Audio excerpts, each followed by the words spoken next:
एकदम कुडकुडीत अशी थंडी, त्यासोबत वाफाळतं गरमागरम फोडणीचं वरण.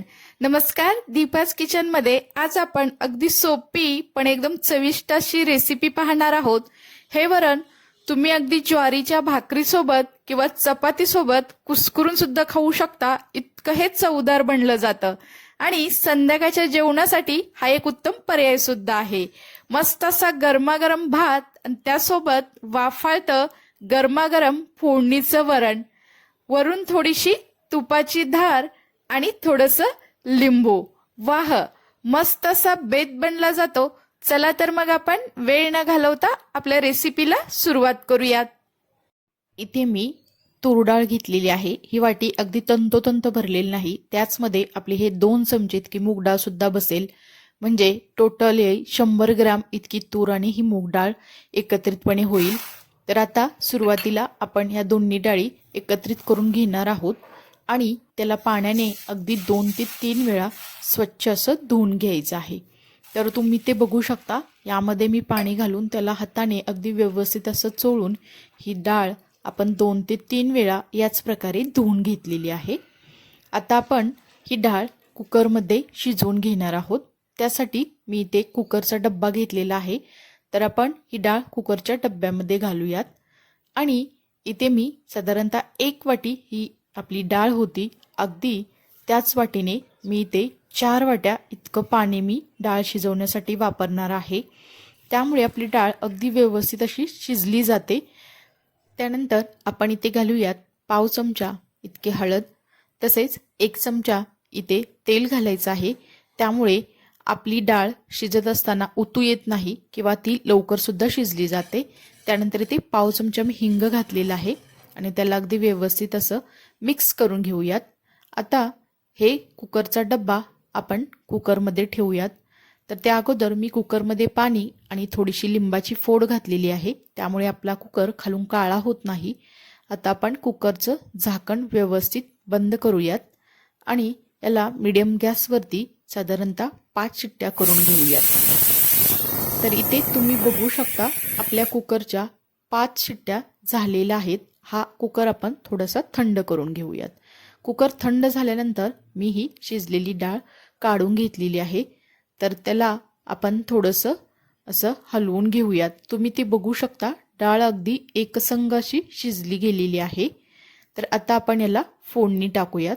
त्यासाठी मी गॅसवरती एक कढई गरम करायला ठेवली होती. कढई गरम झाली की त्यामध्ये 2 चमचे इतकं तेल घालायचं आहे. तेलसुद्धा गरम झालेलं आहे.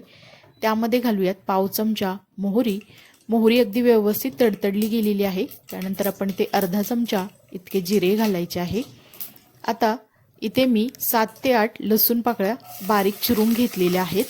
तर त्या घातलेल्या आहेत आणि त्याला आपण असं मीडियम गॅसवरती थोडंसं परतून घेऊयात. त्यानंतर इथे घालूयात कढीपत्ता. त्यामुळे आपल्या वरणाला चव एकदम मस्त येते. तर लसूण आपला लालसर होईपर्यंत व्यवस्थित असा भाजला गेलेला आहे. आता आपण यामध्ये घालूयात 1 बारीक चिरून घेतलेला टोमॅटो आणि टोमॅटोसुद्धा आपल्याला अगदी व्यवस्थित असा शिजवून घ्यायचा आहे. त्यानंतर इथे मी 1 हिरवी मिरचीचे 2 तुकडे करून टाकलेले आहेत. हिरव्या मिरचीमुळे आपल्या वरणाला एक छान असा स्वाद येतो. हवं असेल तर तुम्ही जास्त सुद्धा इथे हिरवी मिरची वापरू शकता. तर आपण हे टोमॅटो अगदी व्यवस्थित असं शिजवून घेणार आहोत. तर तुम्ही ते बघू शकता अगदी 2 ते 3 मिनिटांनीच आपलं टोमॅटो अगदी व्यवस्थित असं शिजलं गेलेलं आहे. आता आपण यामध्ये घालूयात शिजवून घेतलेली डाळ. तर इथे तुम्ही बघू शकता डाळ आपली अगदी एकसंग अशी शिजली गेलेली आहे. तर डाळ घातल्यानंतर त्याला आपण असं थोडंसं मिक्स करून घेऊयात आणि त्यामध्ये आपण घालूयात इथे पाणी. मी साधारणतः ज्या वाटीने डाळ घेतली होती त्याच वाटीने 2 वाट्या इतकं पाणी मी इथं घातलेलं आहे. तर वरण तुम्हाला पातळ हवं असेल तर तुम्ही यामध्ये अजून थोडंसं पाणी घालू शकता. तर इथे तुम्ही बघू शकता आपल्या वरणाची कन्सिस्टन्सी कशी आहे ते. त्यानंतर आपण इथे घालूयात चवीनुसार मीठ आणि त्याला अगदी व्यवस्थित असं हलवून घेऊयात. त्यानंतर आपण इथे घालायची आहे वरून मस्त अशी बारीक चिरून घेतलेली हिरवीगार अशी कोथिंबीर. कोथिंबीरमुळे आपल्या वरणाला चव अगदी मस्त येते. कोथिंबीर घातल्यानंतर त्याला थोडंसं आपण असं हलवून घेऊयात आणि साधारणतः मीडियम गॅसवरती हे वरण आपण 5 मिनिटासाठी उकळत ठेवणार आहोत. त्यामुळे आपल्या वरणाचा स्वाद अधिक चांगला येतो. तर तुम्ही ते बघू शकता, आपल्या वरणाला उकळी यायला सुरुवात झालेली आहे आणि हे असंच वरण आपण खळखळून असं उकळी येईपर्यंत शिजवून घेणार आहोत.